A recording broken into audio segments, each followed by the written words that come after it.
All right, it's April 20th, so it's time for a setup video. April in Indiana. I've been mowing for 2 weeks and now we have this. So what are you gonna do? That's all right. Well, to start out our setup video, I've got 2013 F250. As you can see, the front end is way higher than the back end. I just had a new suspension put on it. Basically the 350 suspension. Well, it raised the thing a couple inches, so it's extremely high. So that's why it's so high. I didn't really think about it, how it was going to raise the truck, but oh well. I just wanted a stiffer truck, so we'll have to work with that. But it's just a basic XL. It's got locking diff. I've got a Western plow on it. You know, just nothing special. It's a 6.2 gas as well. So this is new for this year. Well, the truck is new as well, but this is also new. This is a 20 by 8.5 Wells Cargo English trailer. I bought this last fall and I haven't posted anything about it yet. So yeah, here it is. It's pretty awesome. It's huge and it fits all my mowers. In fact, the way the mowers are in here right now is probably the most inefficient way to put them in there, and I still have a couple inches. Oops, that closed. I was trying to keep that open to get some light in there, but that's all right. I think we'll be fine. So anyways, let's go back over here. Nice and snow. The reason I put off this video so long is because I ordered these and it took forever for them to come in. So I'm guessing a whole bunch of people are ordering them, and that's why. But so we'll just start here. We've got the Echo 8010 and the Echo 770 with all these racks are green touch, by the way. There's only one rack in here that's not green touch, and I'll specify that when we get there. Then I have the Milwaukee M18 blower here. I've got a cone here that's from green touch as well. I ordered 3 of them. They come in 3, and I just put one in here and one in the other trailer, and good to go. Then of course I've got my trimmers here. I've got the Echo 58 volt. I've been trying that out this year. I really like it. I've got a 2 amp hour battery and a 4 amp hour battery. I think I'm gonna go get another 4 amp battery, and this will be my main one when I'm hitting residentials and smaller yards. Then I have a 2620 trimmer, and then a 2620 pass or combi system that Echo has. And on the 2620 I have the Darwin's grip. I ordered one of those I think almost a year ago, never put it on, and I finally did put it on, and I love it. I have run all edgets, so that way I don't have to go back to the truck and get an edger. So the only thing that does, it adds a little bit of weight, and when you go to edge, it gets in your way. But once you learn to dodge that, it's nothing. It's worth it. The weight sucks in some sense, but it's worth it because when you're on a big property and you're trimming, it's great. Anyways, moving on, we got my ZK. I've got the trimmer holders, but I'm not really happy with these. I buy it begrudgingly because I do like them and I have it, but as you can see, this is my second trimmer holder in 2 years, and it's just garbage. But nevertheless, this is my ZK. It's a 61 inch with the 27 Kawasaki on it.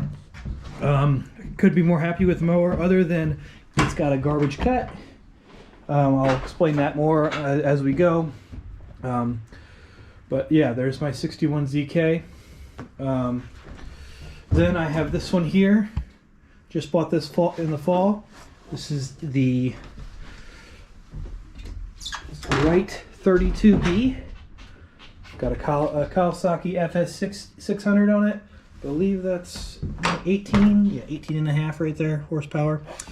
I'm actually very happy with this one. I'll get into that. I think it cuts a little bit better.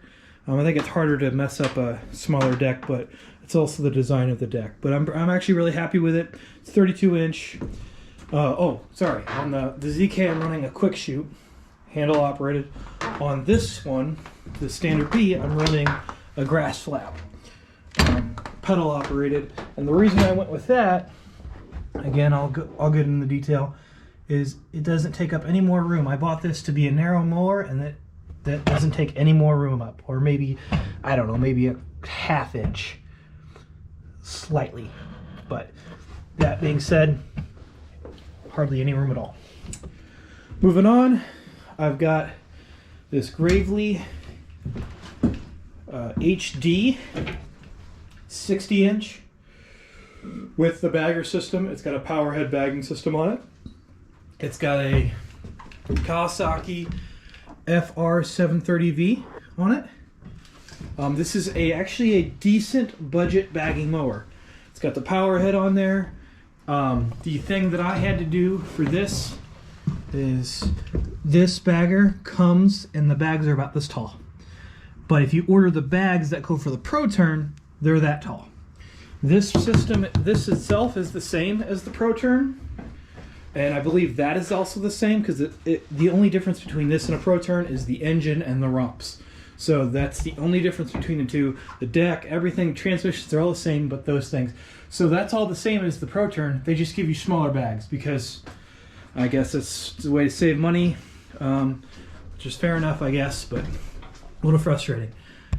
Moving on, we have the Johns Down Industry 15-gallon fuel tank here, and I saw this with Bud's Dependable Lawn Care. I think it's Handy Guy 2016. He made this. He put one of these up here, and he's the guy that I stole this rack idea. So these are the racks that are the only ones that aren't green touch. I just painted them green because I wanted them to kind of match. They're slightly off green, but that's okay. But basically, you took 1.5 inch channel here, and he welded his. I just put bolts through mine because I don't have a welder, but you can do either one. And I put 5 self-tapping screws all the way up, and then I drilled that into that and put that there.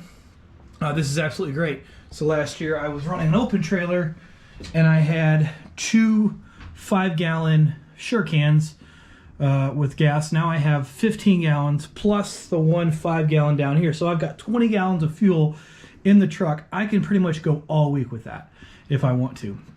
So that's great. As you can see, I've already, the only problem I have is overfilling it. You can see there I got some gas on there, but I don't care. Whatever, that sticker comes off, I don't care.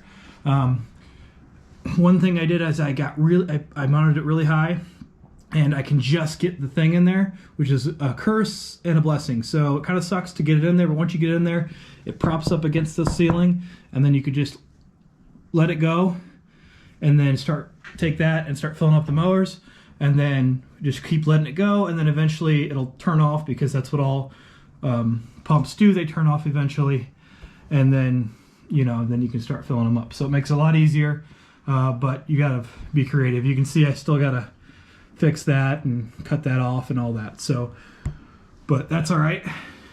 We'll get there. Anyways, okay, then I've got a Flow Zone Cyclone 2 sprayer. That's just got some weed killer in it. That's all I use that for. Don't really use it that much. Then I have the Ferris FW15. It's a 32-inch push mower essentially, but it's got hydro, so it's got a forward back. You can control the speed. It's a pretty good mower. It's actually a really good mower. I like it. The only problem that I have with it is it doesn't mulch well. It came with the accelerator, which I'll probably just take out of here unless I can find. I think Ballard has a mount for these. If I can do that, I might put it on the wall. Then I have the Milwaukee hedge trimmers with Green Touch, of course. Those, everyone's seen a million videos on these. I don't really have to get into with that. And then I have a rack over here with all my tools on there, Green Touch, of course. And then I have a trailer aid down there. I got a 55-gallon trash bag, and then right now I have all my tools here. Now it's a little messy. The reason why is I have 2 coming, I have 1 coming. I think I'm going to order another one. The Green Touch toolboxes, and so all these tools down here will just go in there. And then I work for a mow company that makes the boxes for like back of trucks, and I'm gonna have them custom make a box for me, and then I'm going to put all my past attachments in there, and bigger stuff in there too. So, because I don't think the Green Touch will fit these. So that's why you kind of see stuff on the ground, you know, like, some straps and stuff. I'll put that all in there eventually. And oh, and then of course I have the quick straps too. That's actually what's holding that one down, because I have E-Track all across here that I installed. That way I could always just put the mowers wherever I want to and have it wherever. So that's why it's a little dirty in here. As I go, I wanted to get at least those blower racks here and then have a kind of a proper setup video for this. Now for the rights, I do have the grass catcher, and as you can see back there, I have a Western MVP V-Blade back there. So that's my winter setup. Ignore the mess. It's been a long couple weeks. And then I actually did film this next part. I filmed a couple weeks ago because I leave this trailer at the shop, and that's my open trailer. Alrighty, I figured it'd be easier to be in the trailer, but I've got this Corn Pro. It's I think it's actually, the opening is 6 foot 8 inches. It's by 18 foot. And then I've got the new Green Touch racks that can hold any gas can. So I got these. I just got these in and I just put these on. I had this box custom made for the front here. It's just a box, that's all it is. One of the companies I mow for, they make these boxes. Pretty much any truck that has custom made boxes on it, they make them. And so I had to make this box for me, and then I have a Green Touch 4 trimmer rack on this side. So let me get out, give you a little better view here. It's nothing special, it's just an old trailer actually, but it's a good backup trailer, good landscaping trailer. So there we are.